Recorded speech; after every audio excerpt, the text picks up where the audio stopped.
And we are live, guys. Welcome to another live episode today. And today we're going to be talking about wealth. We're going to be talking about money. We're going to be talking about credit. We're going to be talking about how one of the richest families 50 years ago lost all of their money. Now, then again, I want to say if this is your first time, guys, just go ahead and do me a favor, hit the like button, hit the subscribe button, and let's go ahead and begin.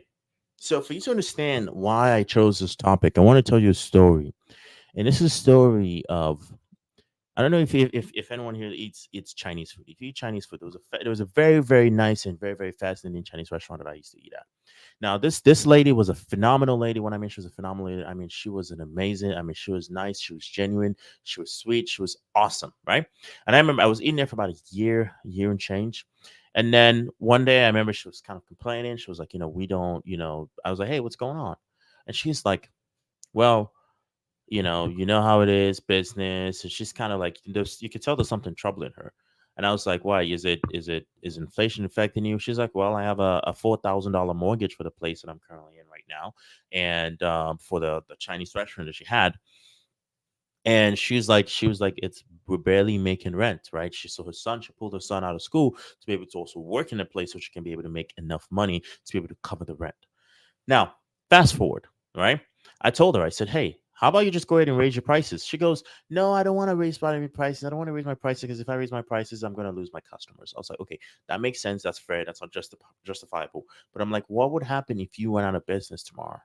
Right now, these customers, you wouldn't be able to, you would lose all of your customers. She goes, yeah, I know. 3.5, 4 months later, what ends up happening? Boom, I show up to go get some Chinese food. Hands down, this was my best number one place for me to go get Chinese food. She was like, they were closed. There was nothing. They were closed, and now the place has been permanently shut down. Now, which kind of makes me fascinated. The reason why I bring this in here, I bring this to you guys, is because there's this whole dream, this American dream of being a business owner, owning your own business. There's this dream of being the man. There's this dream of being the boss. There's this dream of being the CEO. There's this dream of like, yeah, I'm gonna own my own company. There's this dream of like, yeah, I'm gonna go ahead and run the operations. But here's the God's honest truth, and I'm going to start this with this. Okay, is you need to think of money very differently. And the way I want you to look at money, the way I want you to approach money is I want you to approach money from a perspective of it's not about. Most people think the business owners, the CEOs, make the most money, and I want you guys to take a look at this. Is most people think the CEOs make the most money? Okay, but no, actually not. The CEOs actually don't. And I want you guys to take it. I want to pull this study up. I want to pull this study up to you so that you can see. You can, and this is going to be a take from Grant Cardone. And you guys know we've been kind of following this. Invest in Coca-Cola. He was paid 508. All right, let's go ahead and start this up. Let's go ahead and start this up from the top. I want you guys to pay attention. I want you guys to listen to this. And this is going to explain a lot, and it's going to follow up from The CEO of Coca-Cola made $50 million last year. A lot of money. That's earned income. Government's going to take half of it. Warren Buffett invested in Coca-Cola. He was paid $508 million. Come on. Last year. That's passive income. As a dividend? Yes. And he doesn't have to pay tax Now on it? you know how many people on the internet want to be the boss? A lot. Dude, the boss don't make any money. The investor does. Don't be the boss. Don't be the CEO. There's so much confusion in the marketplace. Be the investor. The CEO of Coca-Cola made $50 million. Why am I bringing this to you? I want you guys to be the judge. Why am I bringing this to you? Why am I bringing it up to you and telling you? Because everyone has a dream and inspiration of money. Everyone has a dream and aspiration of making the next million. Everyone has, because the reality of everything, and I want you to ask yourself, is it that you need the next million because you think it's like going to, for the sake of you want to be a millionaire, or do you need the money because of what you're going to do with it, because of the freedom it's going to get you? You see, when I started out my journey in everything that I've done, this is kind of going to be a little bit personal. So when I was two, my mom had a stroke, right? So I grew up, my sister raised me. Now, what was interesting for me was all throughout my life, I've been obsessed with the need to make more, make more, make more. And the more money I make, the more I realize it's not necessarily fulfilling for me, but then again, it's for the purpose of I want to give my mother the life that I promised her. Because I, like every other kid out there, told my mom, I was like, hey, mom, I'm going to take you around the world. Hey, mom, I want to fly you everywhere. Hey, mom, I want to do this. Because for me, she means a lot to me. Okay, so at the end of the day is money has to have a meaning, because if you've paid attention to what we've covered over the past 3 days, money is not real. It's not, right? It's basically we as a collective society have agreed upon the value of the money. We've agreed upon the fact that, hey, we will accept this set sum of $100 or $200 or $300 to be equal to ABC, to be able to do DEF, to be able to fulfill the goals and dreams, and we can get our aspirations. But it's starting a business the way to go. Now, then again, I do help people start businesses, but then again, the reason why I'm making this video is because I want you to guys to understand, and I want to basically say it is, in every industry, in every business that you get into, in every field, not everyone is going to succeed. That's the God's honest truth, because some people want it way more. Some people are not just doing it for the money. Some people are doing it, like, I give you guys an example. I was in boot camp. Right? If you're familiar with service, this was not in America, but I was in boot camp. And I hated it. When I mean I hated it, I wasn't there because I wanted to be there. I was there because my parents were like, hey, you know what? I think you need to get out of the house. You need to stop being a lazy kid and actually go. I was, and I hated it. But I came out of it. I would say my life was forever changed, because what I learned from there, the independence I got from there, was very, very, very much fascinating for me. Because money, it's not about the money you make, it's about who you become in the process of making the money. There's going to be a video that's going to talk about this. I don't want to kind of get ahead of myself here. But there's something here I want to get and show you about. For everyone here who's like, yeah, I want to start a business. I want to get obsessed with a business. I want to go and get this business running. Have you actually ever asked yourself? So forget about Instagram, because let me tell you this: most of what you see on Instagram is not real. Whatever you see on TikTok is not real. Most people are pretending. It's all pretense. It's not real. It's genuinely not real. So I want you guys to take a look at this statistic. This is a data. Okay. And we're going to basically, you guys know, I like to, for what it's worth, I like to bring out data. I like to bring out stats. I like to bring out facts. I like to bring out stuff that is not just me. So you're not like, oh, Emmanuel said this, and you're going off of, well, I watched this YouTube channel by this man named Emmanuel. I want to talk about the small business revenue statistics of annual sales and earnings. So this is basically the average income of small business owners. So small business owners with no employees have an average annual revenue of $46,978, and the average small business owner makes about $71,813 a year. And 86.3% of small business owners make less than $100,000 a year in income. Okay, 86.3% make less than 100 grand. Okay, now I want you to ask yourself, how many small businesses are there in America? How many small businesses are there in the United States? There are 33.185 million small businesses in America. And I want you to think about this. If we're to go, let's run the math here. Let's run the math. So the math is 0.83% make 0.83 times 33. So roughly 27 or 27.5 million businesses make less than 100 grand. So is starting a business what's going to make you next million? Is that what's going to create generational wealth? No, it's not what's going to create generational wealth. And as you pay to listen to the video where Grant was talking, it's not what's going to create generational wealth. Starting a business is not going to what's going to create generational wealth. It's not. There are basically, if we're going to share stats right now and say, you know what, you feel like, hey, and that's not true. I mean, you see, the richest people in America. You have Bezos. You have Warren Buffett. You have all that stuff. And let's kind of look at the numbers here. So these are basically this is the stats, and this is the data of the richest. Let's go. The estimated net worth of the 20 richest people in America. Right. You have Elon Musk. He started a company, Tesla Motors. Jeff Bezos started a company, Amazon. Larry Ellison, Oracle. Warren Buffett, investing company, Berkshire. Bill Gates, Microsoft. Michael Bloomberg. All of them, you have to see. I want you guys to look at a trend. They never started initially as a company. None of them started initially as a CEO of a company. They just started with a vision. They had a vision of what they wanted to build. They had a vision because I remember I had a podcast, and I remember this guest asked me, and which is weird, is the episode has not released yet. He said this. He said, you start a business because you want to make more money, or did you start the business because you believe your product should genuinely exist? And that's when I thought to myself, I was like, because he said, you're not the only one that's going to be doing it.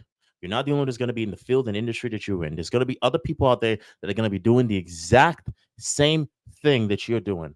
But if you don't have the conviction, and if you don't have the belief, and you don't have the wherewithal to say, you know what, my business is better, and I believe that my business will change people's lives, then you're not really going to your business is not going to succeed, right? So if we look at the stats and we go back and we say, okay, hey, we're looking at the number of the richest people in America here. You have Steve, you have all the Zuckerberg, all of them, but none of them, all of them, all started with a vision, and they all had to basically go off of a grind. They all had to struggle. They all had to go through the struggle. Now, here's the most important thing: money and wealth comes when there's a saying that there's no such thing as luck. Luck is when preparation meets opportunity, right? So you have to be prepared for when the opportunity comes. Okay. Now, think about it. It's all timing. It's all timing. What is this guy? Bill Gates. Bill Gates happens. If you look at the back of the backstory, I recommend you read the book Outliers. I recommend you guys go check out the book Outliers.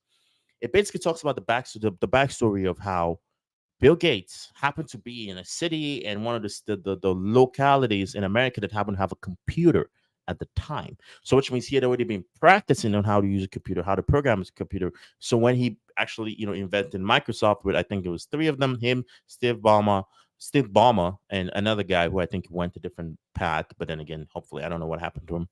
But there were three of them. Okay, when they eventually started Microsoft, they already had the opportunity. There was nothing else like it. Even anything else that would like it. They had the ability of innovation. When Zuckerberg created Facebook, it was not his first trial. It was not the first thing he went ahead and started. There'd been a few things that he had invested in. He had a few things in which he had tried to start up, and then Facebook was not his first invention. Everything else that he'd been doing had been preparing him for what he eventually became Facebook. Okay. Bezos was not initially in books. He was initially used to be I think it was an investment banker, and then from there he transitioned into what he actually was. Started Amazon. Elon Musk started PayPal. Okay, so the key and the wherewithal here that I'm trying to bring to you here is it's all about you having the preparation to meet the opportunity. So I'm going to share with you guys, there's a statistic and there's a data here, and I want to go ahead and share it. Is when the pandemic happened back in 2020, the cough virus. I'm not going to talk much about it because you get canceled for that. So I'm not going to share a personal opinion on it. We will agree to disagree. But there was a number of millionaires that were created during the pandemic, right? There was a number of millionaires that were created during the pandemic. Now, most of these people that became millionaires did not become millionaires accidentally. What they've been doing in the past was what allowed them to be able to catapult to basically make that much money at when the time came. So basically, according to a data between 2020 and 2021, the number of ultra high net worth individuals, which is the wealthiest category, grew by 24%. Okay, so I want you to see this. So it's like how much money did Amazon make? To make in 2020, 2021. In 2020. Yeah, you go. How much money did Amazon make in 2020? So if you look at Amazon's revenue, I want you guys to see this. Look at Amazon's revenue over the past few years. Let's go ahead and share the stats. Let's make sure you guys are still seeing my screen. This is off of Google here. If you see here in billions, so Amazon made, in 2017, 177 billion. In 2018, 232 billion. In 2019, 280 billion. In the pandemic happened, made 386 billion. Because everything that they've been doing for the past few years, 2 to 3 decades, had been preparing them for when the opportunity was going to happen. Okay, and the reason why I'm bringing this to you guys is talking to you guys is when you look at it from the perspective of I want to create wealth and generational wealth, you're looking at it from the wrong perspective. You're thinking about it about money. You're thinking about it from the perspective of money is what's going to make you rich. You're thinking about it from a perspective as to money. And I want you guys to take a listen to this. And this is just going to kind of solidify the point I'm trying to make. And this is a commentary by Jordan Peterson. Love him or hate him, there's a lot of things that he says. We can agree to be on different sides of the fence. But I want you guys to take a listen to this commentary by Jordan Peterson here. And what is your problem? And you might think, well, I don't want to have any problems. It's like, well, good luck with that, first of all. And second, it's not so obvious that you'd rather not have any problems because, well, then what would you do? And that's an interesting way to think about your problems, is that if they're your problems, maybe what you have to do is solve them. And you might think, well, I don't know how. It's like, if you knew how, it wouldn't be a problem. You have to sort yourself out to solve the problem. You'd have to learn way more than you know to solve the problem. You'd have to become way more than you are to be the person who could address that problem. But then you can see if addressing the problem calls you to be the person that you could be, well, then the problem's an opportunity too. What is your problem? Okay. You might think, well, I don't want to have. So this is going to bring back. We're going to go back 2 steps here. Most people don't understand that opportunity comes disguised as problems. I'm going to say that again. Opportunities come disguised as problems. The opportunities in your life, you think it's going to be like a shining light saying A, B, C, D, E, F, G. You think that's what you genuinely think is what an opportunity is. But you don't understand that the times in which you face challenges and the times in which you face struggles and the times in which you face, you're down, the times in which you feel the struggle, the times in which things are not working out for you, what pushes you to work even harder, what pushes you to work even faster, what pushes you to actually do better, what pushes you to actually be a better individual, what pushes you to actually innovate. That's you out there taking advantage of the opportunity, because you have to understand something, that you don't make money because you ask for money. You make money because you become somebody that's deserving of it. You have to get deserving of whatever it is that your financial goal is. You have to get deserving of it. It's not, you could start a business to become wealthy from it. You could start an investment company to become wealthy of it. But you have to understand that by you solving problems, first solving your problems, then solving other people's problems is how you make money. Now, if you want to make a lot of money, I'm going to share this with you. If you want to make a lot of money, this is a commentary, and it's a commentary by Alex Hormozy. And Alex Hormozy made a comment, and I want you guys to take a listen to this comment, because this is either going to make or break your opinion right now. Okay, let's go ahead and share. Solve rich people problems, they pay better. And if you solve rich people problems, they will make you one of them. When you solve rich people problems, you get to charge rich people prices. Part of the reason that a $50 person is saying, well, what exactly am I be getting? If somebody's got $100 in their bank account, you're asking for 50% of their net worth. So for them, it's a very important decision. And unfortunately, this still might be half the population. Doesn't mean necessarily you should sell to them. And to the same degree, that $50,000 might have been less than 1% of that other person's net worth. So they just didn't even care. It would have been the equivalent of trying to sell $1 to that person who's $100 in their bank account. You can only go to zero. Like, you can only be so poor, but you can be infinitely rich. So your upside is uncapped, but your downside is zero. And so when you deal with rich people, you have unlimited upside, which is why they are better customers. Solve rich people. So what he's saying, it's not to discriminate against anyone in any way, shape, or form, but he's absolutely right. He's absolutely right. Okay. But in a sense, as to your opportunities, in a sense, could be okay. So I'm going to give you guys an example. So recently, me and the girlfriend, we signed up for some one of the things I wanted to do was I needed to get more I needed a trainer. I needed a personal trainer. I needed someone who's going to because I've worked out for the past 9 years. But I was like, you know what? I want someone who's going to actually, train me and all that stuff. So we did the first session and everything was going well. And the end of it all, after the first free session, then they go up the pitch.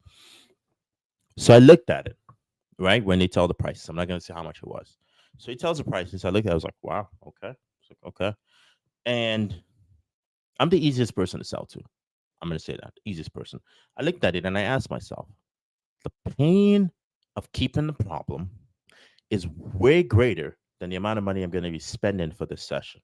Because if the session or if the personal training works even 20% as good as I expect it to do, then it is going to alleviate that pain by 100%, which is even going to help me make more money over the long term of what I intend to do.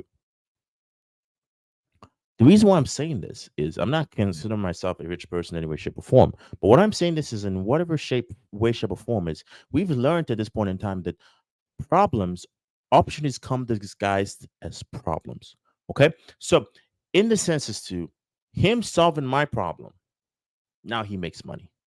Now, in your regards, there's like, for instance, back to the scenario of the restaurant lady. She was charging, it was about $7 to $8 a plate as what she was charging. When I went there and I ate at that Chinese restaurant, I'd probably spend maybe $24. But then the next day I'll go to an African restaurant to eat and I'll spend $60. And I told her, I said, charge more money. I was like, charge more money. People will pay. But she was so afraid of losing, 20% or 30% of the clientele that she ended up losing 100% of it. Okay. And the reason why I'm saying this to you is this is if you're already in a situation where you're solving problem, you're in a situation which you're either an agency, you're in a situation which you're a business, you're in a situation which you've got something going on. When you solve people's problems, when you solve a high net worth individual's problems, they tend to be less headache. They tend to pay more money, and generally, they're better to deal with. I'm just saying. I'm not discriminating against anyone here, but it's just statistical data, right? And Alex got a lot of slack for that, and got a lot of flack for that. But we all know generally that's true because if you're going to sell something worth $100 to someone who's got $100 in the bank account, they're not going to buy it. But if you're going to sell something for $100 to someone who has $1,000 in their bank account, yeah, they're probably going to buy. But there's also going to be cheap people, but it is what it is at the end of the day, right? So it is all about, at the end of the day, is understanding that opportunity comes disguised as problems. Now, there's something else I want to talk about here, and what I want to get to talk about is how you view money. Okay, let's go ahead and dive into this. Let's go and dive into this here. How you need to see money. All right, and this is going to be a commentary by Dan Locke, and I want to go ahead and see because we've all been taught that money is this thing that you need to be obsessed about.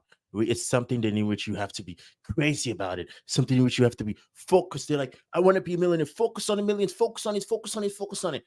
No, actually, I'm gonna tell you this. So I used to be a serial dater. Okay, what is a serial dater? That means you go on dates and all. That's in the past.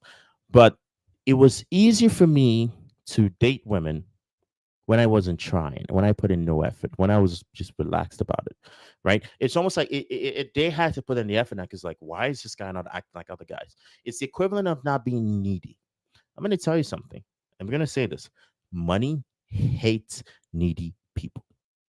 That's why you have to think about it. When you try to make money when you're desperate, you don't make money because money hates needy people. And if you're going to be a needy person, money will never come to you because you are needy. And when you're needy, you become greedy. Money is like water. Okay. When it flows to you, it has to flow out. When it flows in, it has to flow out. And when you're needy, when it flows in, it's locked. Right. So you're going to trap it. But you don't understand that it's energy, it's water, and it needs to flow. You need to let it flow. And people who let money flow, money comes in.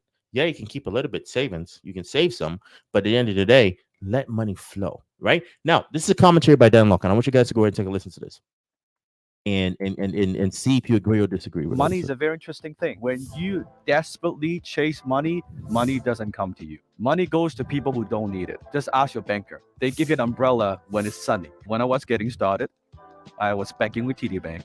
Just got to Canada. Wanted to get a little student credit card. $500 limit. They say no. Because I was broke. I had no money. My mom has had to be the guarantor, try to get the little credit card for like $500, a little credit card. So before he continues, I want to go ahead and make another commentary on what he's saying here in the census too. He struggled to get money when you're broke. Which is interesting. So I was talking to an acquaintance of mine recently, and he goes out a lot in Miami, and he was talking about this experience he had in Miami. So while he was in Miami, he had gone in with his friend. This is a female friend of his, and they met up with this girl.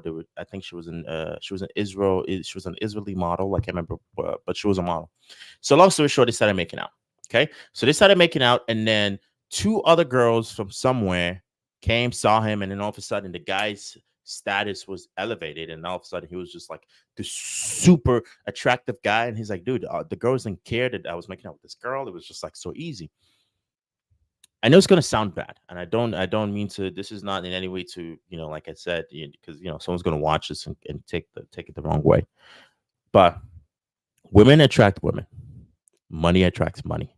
When you have more money comes to you. When you have less money comes to you. That's the way that's the way nature works. That's the way the law of attraction works. Is to when you have more of something, then more of it is going to flow to you because you already know how to manage it. Okay. In the sense to like when I used to give dating advice, I used to tell guys this, and this is just an FYI dating advice for you guys. Never go out with your group of guy friends. Ever.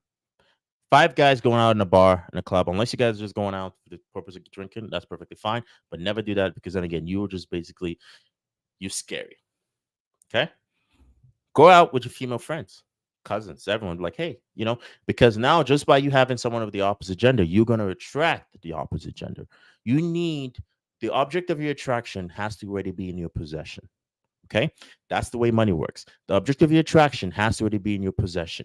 And I'm going to go ahead and finish this, and I want to go ahead and play this video to you. And you tell me if this is good advice or if this is bad advice. Okay, but let's go ahead and finish what Dan And then Lopez even said when I here. started my business, trying to get a little line of credit for like, I don't know, $5,000-$10,000, wouldn't give it to me. Money doesn't go to the people who need it. Fast forward today, they call, hey, Mr. Locke, would you like some money? Money is a very interesting. So now I want you guys to take a listen to this. And the reason why I'm bringing this up to you is because I want to bring this up to you because I see this as really genuinely bad. I mean, I'm not hating on the guy. He's a content creator. I don't want any beef with anybody. I just personally saw his contents and I'm like, yeah, and I saw him do this and I'm like, okay. How do you start a business with no money? This is a great question. All you have to do to start a business with no money is you have to pick some kind of topic that you're going to talk about, some kind of niche, and create a YouTube channel or create an Instagram account or a TikTok account or all of those, and create content teaching people in that space. It could be something that you know about now, or it could be something that you're going to learn about and you're going to convey that information to other people. Once you do that and you build an audience, then you can take that audience and you can sell them a product that you create, usually a digital product or some kind of course or some kind of membership where you're going to teach them further. That's exactly what I do. If you want to learn how I do this and learn how to set this up for yourself and how I was able to actually become financially free from doing this, DM me the word freedom. How do you? Okay. And I mean, obviously, you guys knew there was going to be there was going to be a pitch there. Obviously, there's always going to be a pitch there. I'm going to tell you this. I don't know the guy personally. I've watched some of his content. I think he's a phenomenal dude, but I would not take that advice. Because remember, we said something. The money comes to you when you already have money. When you have no money, you have no business starting a business. I'm going to say this. When you have no money, you have no business starting a business. Don't even try it. The first thing first is you need to get money, because when you have no money and you go start a business, you become desperate. When you become desperate, you're not going to get it. It's like there's a saying that you never go to the grocery store. You never go to the farmer's market when you are hungry. You never go on a date when you are needy and desperate for affection. You never do something when you desperately need that thing. Absolutely not. Do not start a business. Do not do that, because obviously you got to DM him the word freedom and then obviously join the course. I'm going to tell you this. To start a business with no money is the dumbest idea ever. Don't, because it's going to cost you a lot of time, a lot of headaches. And honestly, I would not recommend it. The first thing I would say is go get a job. Go get a job. Go get a job making money in which you're taking care of your basic necessities. Your basic necessities, your basic day-to-day activities, your basic needs are taken care of. Because if you're starving, then you should not be in business. Once you do have all your needs met, then ask yourself this question. Are you starting a business because you want to make money, or are you starting a business because you genuinely believe that product needs to exist? There's roughly about 30,000 businesses, or 30 to 60,000 businesses that file for bankruptcy every year. And that's because people do the same thing, starting a business because they think they're going to make money, and they go ahead and get other people in, and they go ahead and take on a lot of debt. And what ends up happening is what? They lose that money. Now, you might be thinking, oh, well, what about if I go ahead and borrow money from the bank? I can start a money, because it's probably going to be an advice from someone that says, you know what? I think you should go, start a business from by using a bank. And I want you guys to go ahead and see. Take a listen to this. I believe this commentary is. Let me find it here. No, I actually don't have it. All right, there you go. That's the one.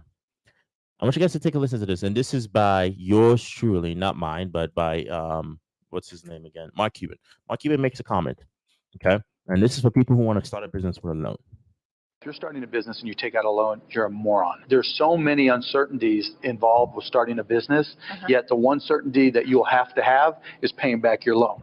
99% of small businesses you can start with next to no capital. It's more about effort. Small businesses don't fail for lack of capital. They fail for lack of brain, lack of effort. If you start a business, you better know your industry and your company better than anyone in the whole wide world. If you're going to compete with me on one of my businesses, you better realize that I'm working 24 hours a day to kick your ass. If you're starting a business and you take out a loan. Now you see where it comes in. Here. Don't start a business on a loan, because the one guaranteed thing that you have to pay back is a loan. I was in the insurance industry, and I saw this advice a lot. And I'll tell you this advice burnt me. They would say this: take a loan out and put it on a credit card to buy leads. I did that. Cost me money. Would I recommend that for you guys? Absolutely not. I wouldn't recommend you do that. I would recommend you start anything and take a loan out. I recommend you have enough money from your day job, and then whatever you do, you study the industry you're going to get into first, and then you save up some money from there, and you go ahead and use that and slowly invest in your skill set so you get better at whatever industry you're in. And then once you get better at whatever industry you're in, boom, you can go ahead and execute and say, all right, you know what? I have 6 months of savings. I have a year of savings to take care of myself. Boom, I'm going to go all in now, because you don't want to do anything. I repeat, you don't want to do anything from a place of desperation. Never, ever do anything from a place of desperation. That is the last place you want to be. That is the last place you want to do anything. You don't ever want to operate from a place of desperation. You want to operate from a place of abundance. And you cannot be operating, you cannot be in business, selling in business, or doing anything in business if you are coming from a place of desperation. Now, the other thing I want you to think about is this is something that was interesting for me to basically take a listen to. And this is a commentary by what is his name here? Let me see. Yeah, that's fine. I'll figure it out here. But for the most part, it was more or less as far as, it's not about how much money you make. Okay, it's not about the money in itself. And I know we're going to talk about we're going to end this live a little early. Okay, but I wanted to kind of make this because, one, I committed to doing a 100-day live challenge, so I'm going to show up regardless. Okay, and I want to pretty much go ahead and pass this across, because if it touches one person, if one person gets benefit from this, then that's perfectly fine, and that's mission accomplished. And I want you guys to take a listen for this. And this is by Robert. That's not the one. That's the one here. Don't become an entrepreneur just to make money, because it's fake money. Exactly. And they're fake assets. And you got fake teachers. Some of the biggest fake teachers are your financial planners. Oh, yeah. Let me tell you what to do with your money. Give it to me. And they're not bad people. Are school teachers bad people? I would say 60% are good people. Most of them just want a paycheck. Is this a good time still to become an entrepreneur using the internet? Look, if you're an idiot in real estate, you're still an idiot. So if you're going to be an entrepreneur, online is one way, but you're still an idiot if you're not good at it. What I say to people is this: it's not how much money you make, which I cover in fake. It's what you do with the money. Don't become an entrepreneur just to make money. He said something which is very valuable. Why do you want to make the money that you want to make? Have you asked yourself that? For most of you who said, I want to be a millionaire, think about it. Why is your benchmark $1 million? So up until recently, I used to write my goals down. That's one thing I did consistently for the past, 3 years. I've been doing that consistently for the past 3 years. And I can say this: I have hit just about 85% of my goals. The other 15%, I know I'm going to hit it regardless. But I started asking myself, the goal of becoming a millionaire or making $1 million or whatever it is it your goal, or is it a goal that you watch somebody talk about? I can teach you how to become a millionaire in 20 days, make $1 million in 30 days. You watch that, and then you're like, oh, yeah, absolutely, I can be a millionaire from this. Is it really, is that really why you want the money? Have you actually asked yourself, what is it? And there's a lot of people that said, if I made $1 million, I never would work again. Have you heard that saying? If I had $1 million, I never would work again. And I'm like, that's why the universe makes sure that you don't have $1 million. But you want to know what's also an interesting statistics? Okay, I want you guys to think about this. Do you know that the average American that works a 35-year work career will make $1 million? It doesn't matter. As long as you make 30 grand a year for 35 years, you will make $1 million. You're like, no. What do you mean? Well, let's do the math.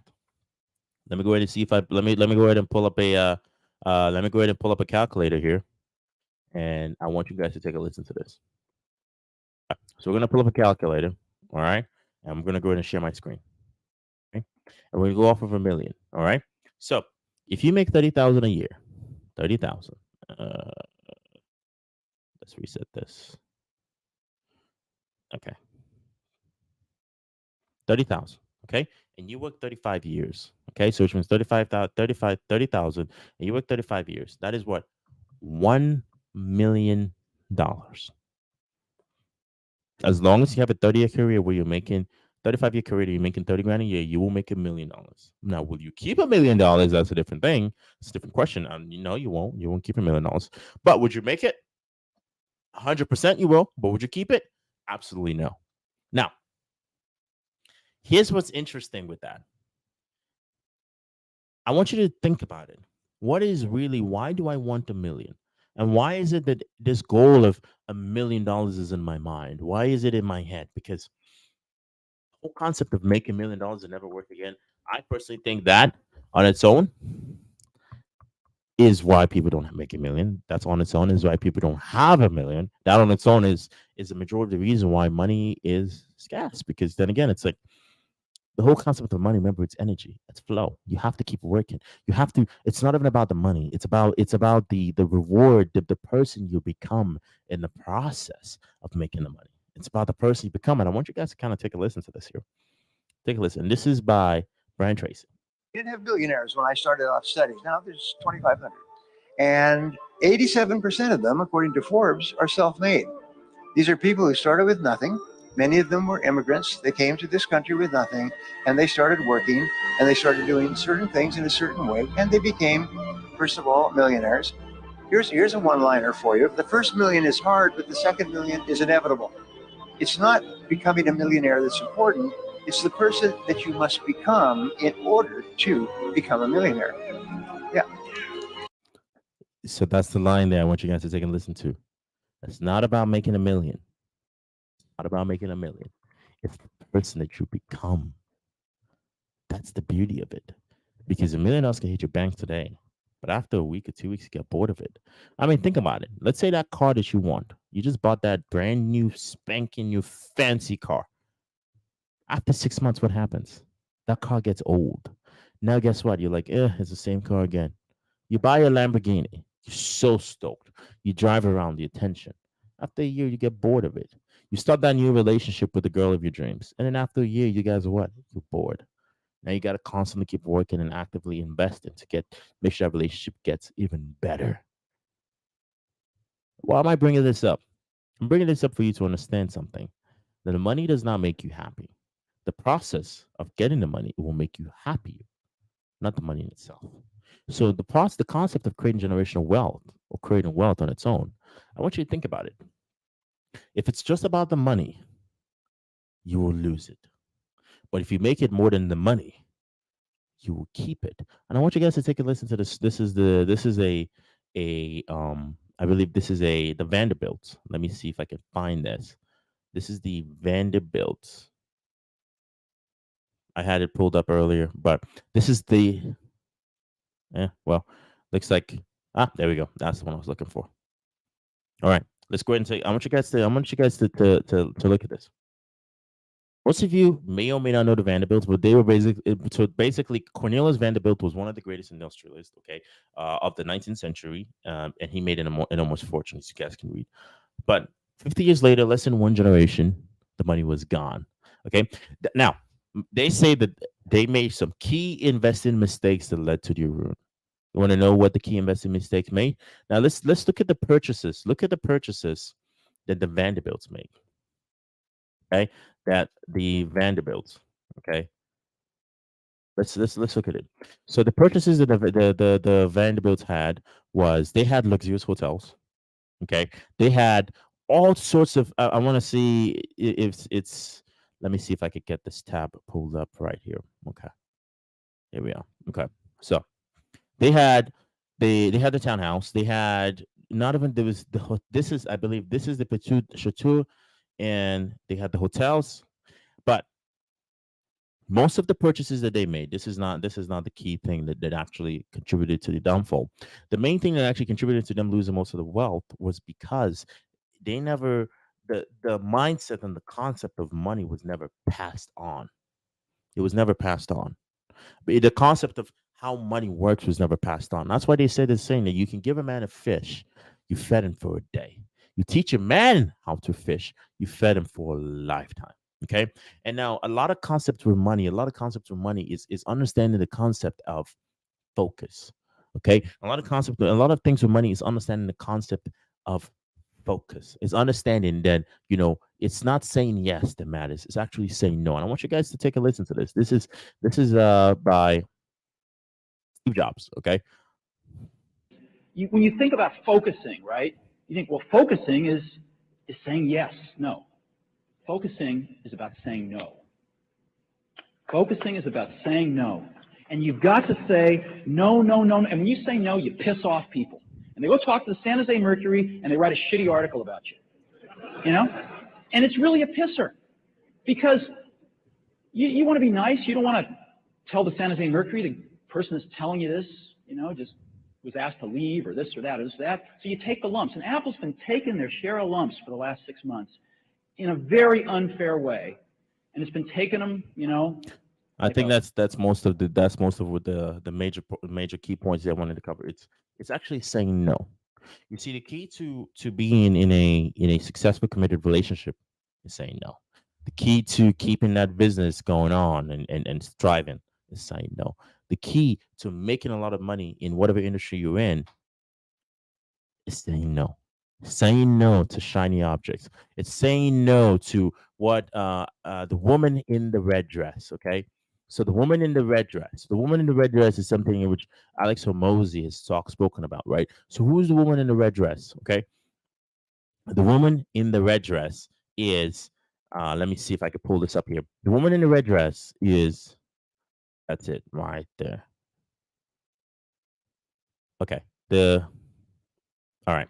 Now I'm going to go ahead and share this. In the Matrix, there's the woman in the red dress. And so it's one of the training programs that Morpheus takes Neo on to teach him one simple lesson. And so they're walking through a crowd, and then there's this woman in this red dress walking towards, and she's like stands out from the crowd at Neo's head. And then he looks back at Morpheus. He's like, "Were you listening?" He was like, "What?" He's like, "Or were you looking at the one in the red dress?" And he says, "Look again." He looks back at the woman, and it's Agent Smith pointing a gun to his head. I see distractions and new opportunities, shiny object as the woman in the red dress. Every level of business, the woman in the red dress becomes more and more attractive because at first you have to say no to 1,000 opportunities, then 10,000, then 100,000. And you have to learn how to say no again at every level. Because I thought that once I learned how to say no to the woman in the red dress, I'd be done forever. That's not true. She comes back. Every level, she just gets hotter and hotter and hotter. You get better and better and better. And so the quality of the woman in the red dress that you can attract is higher. When I look at the businesses that we have, I used to think that like innovation was everything. The vast majority of the business success is actually doing all the stuff that you know you should be doing, but you aren't. In the Matrix, there's the woman in the red dress. Okay. So this is interesting here. And this is where my commentary comes in.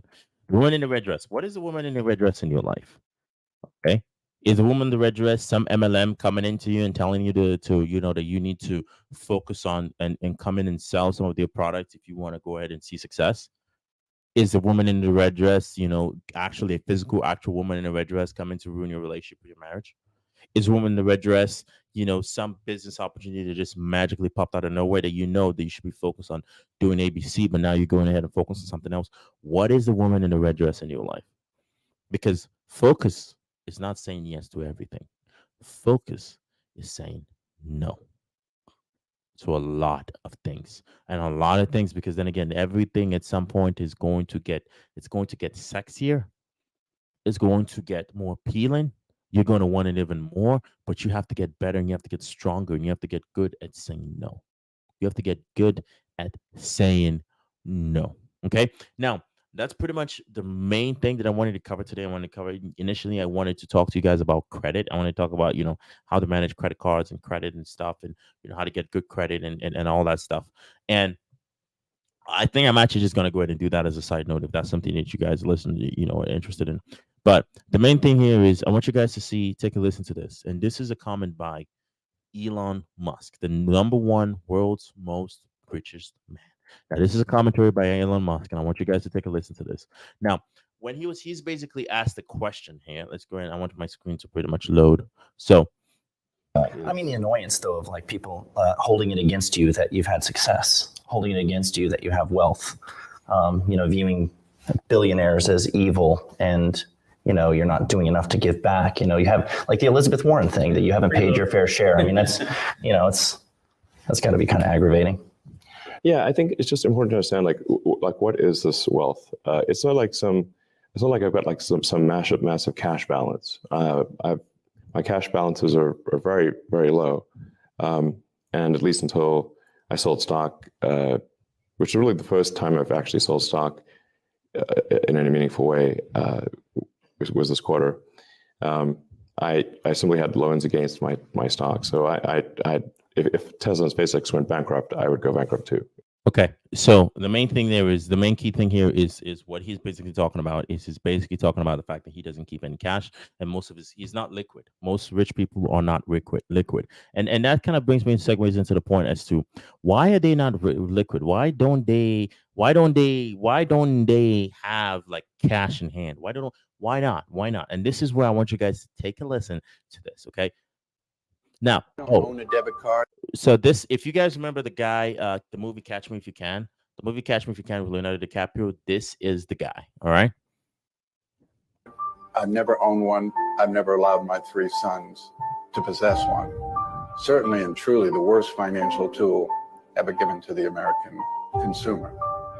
So a long time ago, I asked myself a simple question: how would I remove 99.9% of my personal liability like that?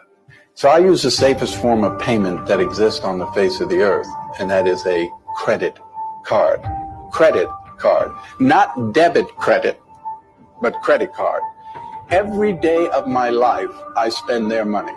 I don't spend my money. My money sits in a money market account. It earns interest. If I pay the bill in full or part of the bill, my credit score goes up. So I'm building credit while I'm using that credit card. If tomorrow someone gets my card number and charges $1 million on my credit card by federal law, my liability is zero. I have no liability. I don't own it. Okay, so this is where it gets interesting. Now we're kind of getting a little interesting. So remember we spoke about the rich. If you are in the rich, if you're in the top 1%, if you're wealthy, you want the banks on your side, right? One, we just saw here is because most people don't know this is when you use out of your debit card, if you use a debit card, right? Most people never take into account the fact that they are actually putting their actual checking account at risk of fraud, at risk of somebody basically getting the digits of the debit card and overdrawing the debit card, as opposed to a credit card, which gives you liability protection if something were to happen. The risk is not on you. The risk is on the bank or the credit union that you actually have. Plus, also there's a few perks that comes with the credit cards. But the one key thing there is understanding debt. You understanding how to manage money, because America is a debt economy. America is a debt economy, which kind of like brings me to this. And I want you guys to understand. I want you guys to take a listen to this. This is a very, very, very, very. Let me see if I can find this study. Let me see if I can find this. It'll be interesting to show you guys this, because I was very fascinated by this when I was actually I was doing a research for those topics to talk about wealth, and I was like, how did America get into the credit system? Right? How did it happen? Like, what was the basis for this? Okay, so so basically, it says basically the Atlanta-based retail credit union. It was formed in 1899. But let's kind of get into a story here. So this is basically the first automobile in America was in 1908 by the Model T, which was by Henry Ford. Now he noticed that most people could not afford the Model T at the time, because the Model T was basically going for $850, which is equivalent to around 20 grand. Now it's going for $850, equivalent to 20 grand. Most people could not afford it. Since most people could not afford it, what ended up happening was they ended up basically using he put it on layaway, right? You pay your car, and then once you have it all paid in full, you take the car. But most people could not afford to wait. They hated the fact that they had to wait for the car. So General Motors in 1919 comes up with basically their own credit system where you can finance your car. And then guess what happens in 1928? Ford is like, man, I can't do the layaway thing anymore. Let's just go ahead and get everybody in to do the same financing. And then they jumped on the board with General Motors. And then you had mortgages that kind of came in Fannie Mae in 1938. But it all kind of originated with the car system back in 1908, because it was people wanted things that they could not physically afford. Hence, America became a debt economy. Hence, America became an economy where people were basically relied heavily on debt. America became an economy where people basically they needed, they own more debt than they actually own assets, right? And you have to understand that is what has built the American economic system is debt. Okay. Rich people know how to use credit, but they don't over leverage themselves. Poor people use credit in a terrible way, very, very terrible way, which kind of brings me to this point is to now there's actually a study. It's a statistic. This is just me basically sharing stats and data, and we're just basically talking and chit-chatting about stats and data. But 16%, so 16% of Americans, 16% of Americans have bad credit.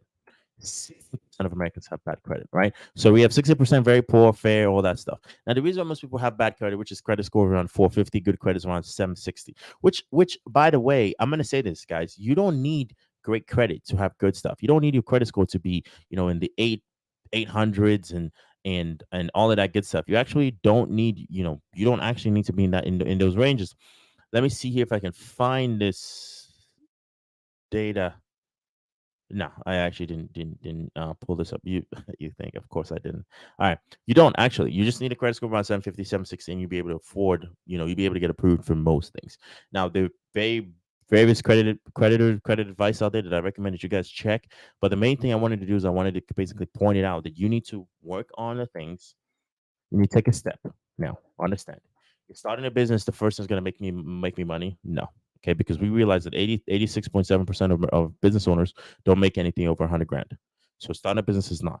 Most people who make money from businesses are people who are capitalizing on the business owners themselves. Right? It's the agencies that are like, oh yeah, we can do this for you. You get as much business owners, and then yeah, you make money from there. You need to think smart. Be smart. Be calculated. Be patient. Think 5 to 10 moves ahead. In the sense to what is your end goal, and then walk backwards from there. Never let anyone take advantage of you and let you do something that you know genuinely that is not going to be, fit with your brand, fit with your identity, or fit with who you are. Like I said, guys, this is just me basically jumping on the camera, continuing the life challenge that we basically talked about, giving you as much value that I possibly can. And obviously, if you like the video, do me a favor, hit the like button, sub to the channel. And obviously, guys, this is pretty much where I'm going to end the live. And then tomorrow, we're going to have a very kick-ass topic. And like I said, everyone, have a good day. Have a blessed Friday. Enjoy. Go out there and have